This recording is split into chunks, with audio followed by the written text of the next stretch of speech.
What if the most powerful weapon in a modern conflict wasn't the one you could see, but the one you never knew was there? Imagine a machine so advanced, so silent, that entire defense systems built over decades, funded by billions, trusted by generals, simply fail to notice it. No alarms, no warning, just impact. That's the unsettling reality surrounding the B21 Raider, a next-generation stealth bomber that is quietly redefining what power looks like in the 21st century. While headlines focus on troop movements, sanctions, and political statements, something far more significant is unfolding behind the scenes. A shift not just in military capability, but in psychological dominance. Because warfare today isn't only about firepower, it's about uncertainty. And nothing creates uncertainty like an aircraft that can appear anywhere at any time and remain virtually invisible. Now place that reality into a high-tension geopolitical environment, a region already under pressure, a government balancing internal strain, economic challenges, and external threats. Add to that a weapon system that can bypass defenses once thought impenetrable. That's where the conversation changes. Not because of speculation or hype, but because of capability. The B-21 isn't just another bomber. It represents a philosophy: reach without presence, power without exposure, and deterrence without announcement. One of its most critical features is something that sounds simple but changes everything: global reach. Through aerial refueling, the aircraft can operate across continents without relying on forward bases. That means no buildup, no visible staging, no early signals that traditionally precede military action. In past conflicts, movements of aircraft and equipment gave clues. Analysts tracked deployments. Satellites observed patterns. But what happens when those patterns disappear? What happens when the first indication of action is the action itself? That's the strategic dilemma emerging now.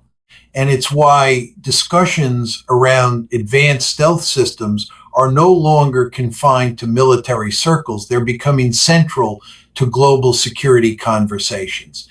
But stealth alone isn't new. Aircraft like the B-2 Spirit introduced the concept decades ago. What makes this new platform different is how that stealth is applied. Instead of being optimized for specific angles or conditions, the design philosophy has evolved toward all-aspect low observability. In simple terms, it's not just hard to detect from the front, it's difficult to detect from almost any direction. That changes how defense systems must think, react, and operate. Radar systems traditionally rely on predictable reflection patterns. Missiles depend on tracking consistency. But when those assumptions break down, even the most advanced defense networks face uncertainty. And uncertainty is where advantage shifts. Of course, technology alone doesn't define impact. It's how that technology integrates into broader strategy. Consider the combination of stealth, long-range capability, and precision-guided munitions. Together, they create the ability to target deeply buried or heavily fortified location sites specifically designed to withstand conventional attack. Facilities built into mountains, reinforced with layers of concrete and rock, intended to survive. These are not hypothetical targets. They represent a category of infrastructure that has shaped military planning for decades. The question now is whether those protections still hold. Because when delivery systems evolve, defensive assumptions must evolve with them. And if they don't, the balance shifts rapidly. At the same time, economic pressure remains a powerful factor in any conflict. Blockades, sanctions, and restricted trade routes can strain even the most resilient systems.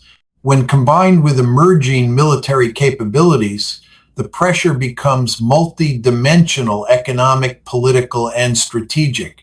This layered pressure creates complex decision-making environments where timing, perception, and risk all intersect. And in those moments, perception can be just as influential as reality. The mere presence of a capability, even if not deployed, can alter behavior. It can influence negotiations, shift priorities, and accelerate decisions. That's the essence of deterrence in the modern era. Not just what can be done, but what is believed to be possible. As testing and development of advanced systems continue, signals are sent, sometimes intentionally, sometimes simply through visibility. Images released, milestones announced, capabilities hinted at. Each piece contributes to a broader narrative. And that narrative is closely watched, analyzed, and interpreted by observers around the world. Because in today's interconnected landscape, information moves as fast as technology, and both can shape outcomes. So the real question isn't just what the B21 can do, it's what its existence means for strategy, for defense planning, for global stability. Because once a capability reaches a certain threshold, it doesn't just add to the equation, it rewrites it. And as we move forward, understanding that shift becomes essential, not through exaggeration or fear, but through clear-eyed analysis of how technology, policy, and perception intersect. Because the future of conflict may not be defined by what we see on the surface, but by what operates silently just beyond detection, shaping events in ways we're only beginning to understand. Now shift your focus away from the sky and into the depths of the earth, because the real story isn't just about what flies above, it's about what's hiding below. For decades, some of the most critical military assets in the world have been buried deep inside mountains, shielded by layers of rock, reinforced concrete, and carefully engineered geography designed to defeat even the most powerful airstrikes. These are not simple bunkers. They are entire underground cities, vast interconnected networks filled with missile storage chambers, command centers, maintenance tunnels, and logistics hubs that stretch hundreds of feet beneath the surface. They were built with one goal in mind: survival. Survival against bombs, against surveillance, against total war. The assumption was simple and widely accepted: if you go deep enough, you become untouchable. But that assumption is now being challenged in ways few expected, because the nature of attack is changing. For years, conventional strike aircraft faced a fundamental limitation: angle. Even the most advanced fighter jets could only deliver weapons along certain trajectories, typically approaching at angles that allowed defensive geography to do its job. Mountains, canyon walls, and reinforced entrances were designed specifically to exploit this limitation.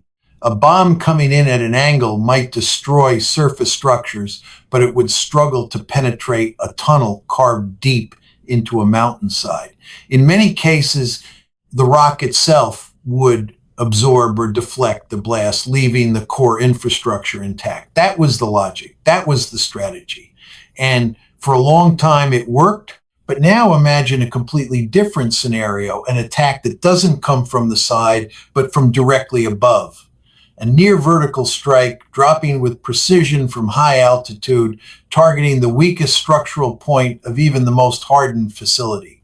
This is where everything changes, because when the angle of attack shifts, the entire defensive design begins to lose its advantage. Entrances that were once protected become exposed. Layers of rock that once provided safety become obstacles that can be penetrated. And when this approach is combined with next-generation penetrator weapons engineered to drill through earth and reinforce structures before detonating, the concept of safe underground starts to disappear. These weapons are not about surface damage. They are about depth. They are built to reach what was never meant to be reached. to travel through layers of protection and deliver force exactly where it matters most. And what makes them even more formidable is their ability to operate in environments where traditional guidance systems fail. Even if GPS signals are jammed or completely denied, alternative navigation methods allow these weapons to stay on course, maintaining accuracy in conditions that were once considered safe from precision strikes. That changes the equation entirely because now the question is no longer whether a target can be found, it's whether it can survive once found. And for deeply buried facilities, that question is becoming harder to answer. These sites are not just physical structures, they are strategic assets. They represent power, deterrence, and in many cases, the backbone of a nation's military capability. Ballistic missile storage, advanced weapon systems, critical infrastructure. These are the kinds of assets that are often hidden underground, protected not just by physical barriers, but by decades of strategic planning. Losing confidence in those protections doesn't just create a tactical problem, it creates a strategic one. Because once a system designed to ensure survival is no longer guaranteed to survive, every decision built around that system begins to shift. Resources may need to be relocated, operations may need to be adjusted, risk calculations change. And in high stakes environments, those changes can happen fast. But there's another layer to this that's just as important, the psychological impact. Because even before a single strike occurs, the mere possibility of vulnerability can alter behavior. If decision makers begin to question whether their most secure locations are truly secure, they may respond by moving assets, increasing defensive measures, or accelerating timelines. And every one of those responses introduces new challenges. Movement creates exposure, increased activity generates detectable patterns, and accelerated timelines increase the chance of mistakes. In this way, pressure builds not just physically, but mentally. And in modern conflict, that kind of pressure can be just as decisive as any weapon. At the same time, these underground facilities are part of a much larger system. They rely on supply chains, external support infrastructure, and continuous operation to remain effective. Disrupt those connections, and the system begins to weaken. Target multiple nodes within that network, and the effects can compound quickly. This is where integration becomes critical. Advanced surveillance systems, real-time intelligence, and precision strike capabilities all working together to create a dynamic environment where information leads directly to action. Speed becomes the advantage. The ability to detect, decide, and respond faster than the opponent can adapt becomes the defining factor. And in that kind of environment, even the strongest defenses can be overwhelmed, not through brute force, but through coordination and precision. So when you look at these mountain facilities, understand that they are more than just hardened targets. They are symbols of a strategy that is being tested in real time, a strategy built on the idea that depth equals safety. And that idea is now under pressure like never before, because as technology evolves, so do the rules. And when the rules change, the balance of power can shift in ways that are both rapid and unpredictable. This is not just about destruction. It's about transformation, about how new capabilities force old assumptions to be reconsidered, about how the unseen can influence decisions long before anything becomes visible. And as we move forward, the question is no longer whether these underground strongholds can be reached. The question is how that possibility reshapes everything built around them. Now step back and look at the bigger picture, because what's happening here isn't just about weapons or targets. It's about pressure, layered, relentless pressure, building from every direction at once. Modern conflict is no longer defined by a single battlefield. It's shaped by the convergence of economic strain, political instability, and military capability, all tightening at the same time like a vice. Imagine a system under constant stress, where every decision carries risk, every delay carries cost, and every signal, no matter how small, is analyzed for meaning. This is where the real battle unfolds, not just in the air or underground, but in the minds of those forced to make decisions under that pressure. Economic constraints play a massive role in this equation. When trade routes are restricted, when exports are limited, when financial assets are frozen, the effects don't just stay on paper, they ripple through entire systems. Industries slow down, supply chains tighten, and critical infrastructure begins to feel the strain. Over time, that pressure compounds. Equipment maintenance becomes harder, replacement parts become scarce. Systems designed to operate continuously start to face interruptions. And when those systems are tied to something as vital as energy production, the consequences can escalate quickly. Because energy isn't just an economic factor, it's a lifeline. Disrupt it long enough, and the damage can become structural, not just temporary. Now layer that economic pressure with political complexity, internal divisions, competing priorities, and the challenge of maintaining stability while responding to external threats all create an environment where decision-making becomes increasingly difficult. Leaders must balance immediate needs with long-term strategy, all while managing perception, both domestically and internationally. And perception matters because in high-stakes situations, how actions are interpreted can be just as important as the actions themselves. A move intended as defensive can be seen as aggressive. A delay meant to buy time can be viewed as weakness. Every signal is amplified, analyzed, and often misunderstood. And then there's the military dimension, the constant presence of capability.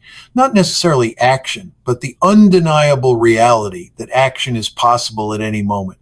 Advanced systems undergoing testing, new technologies reaching operational readiness, strategic assets positioned in ways that suggest readiness without declaration. These are signals too, and they carry weight because they introduce uncertainty. They force questions. What is ready? What can be used? How quickly can it be deployed? And perhaps most importantly, what happens if it is? This is where psychological pressure becomes a defining factor. Because when multiple forms of pressure converge, economic, political, military, they don't just add up, they multiply. Each one amplifies the others. Economic strain makes political stability harder to maintain. Political instability makes military decisions more urgent. Military pressure increases the stakes of every economic and political choice. It's a feedback loop, and once it reaches a certain intensity, it can accelerate rapidly. In that environment, time becomes a critical variable. Decisions that might have been delayed under normal circumstances are forced forward. Options narrow.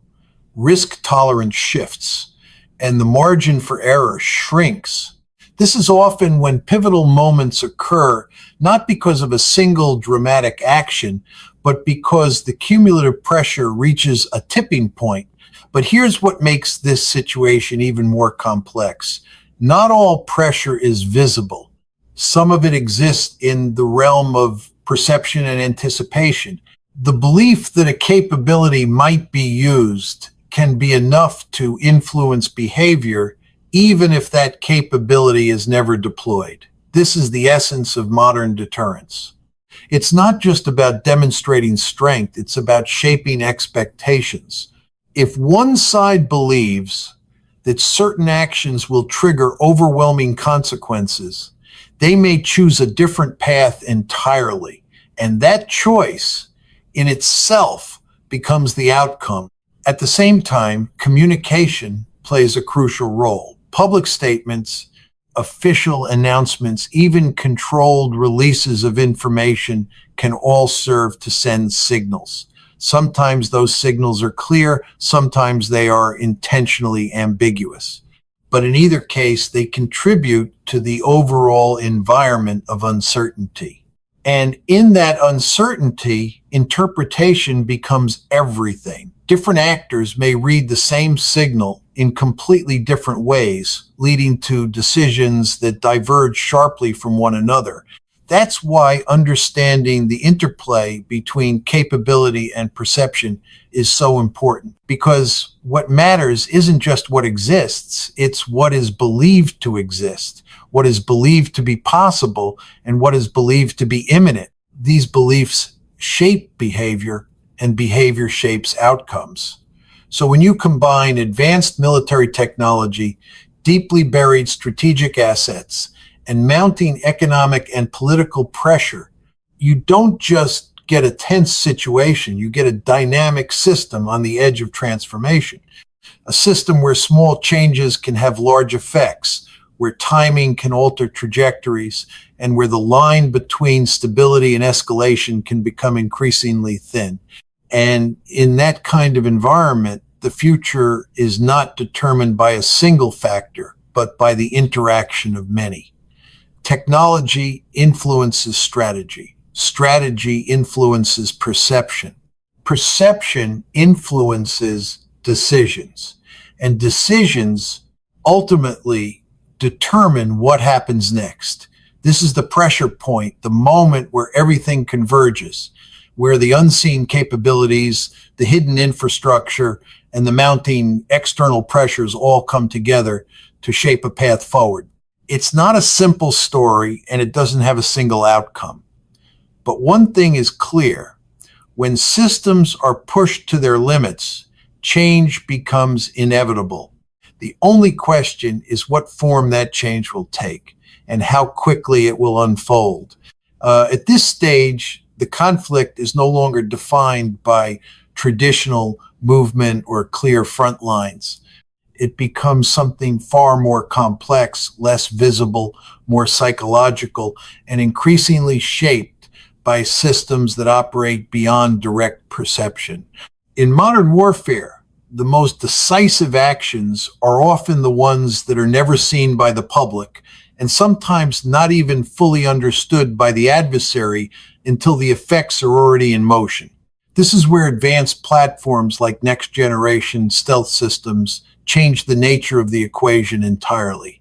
Not because they are simply hard to detect, but because they force an opponent to operate without certainty. And uncertainty is one of the most powerful forces in strategic decision-making. When a system like a highly advanced stealth bomber exists, it doesn't need to be constantly deployed to have impact. Its presence alone alters calculation. Defense networks must remain active at all times, intelligence must be continuously updated, and resources must be allocated to counter a threat that may or may not appear. That constant state of readiness creates strain. It consumes attention, funding, and operational focus. And over time, that strain becomes part of the pressure structure, shaping the broader conflict environment. But what makes this phase different from earlier eras of warfare is the integration of intelligence, surveillance, and rapid response systems.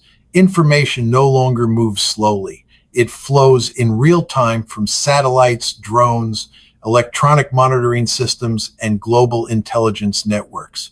That means detection and decision-making are compressed into much shorter time frames. In theory, this increases control. In practice, it increases intensity. Because when information moves faster, reactions must also move faster. And speed reduces the margin for reflection. Now consider how deeply buried infrastructure fits into this picture.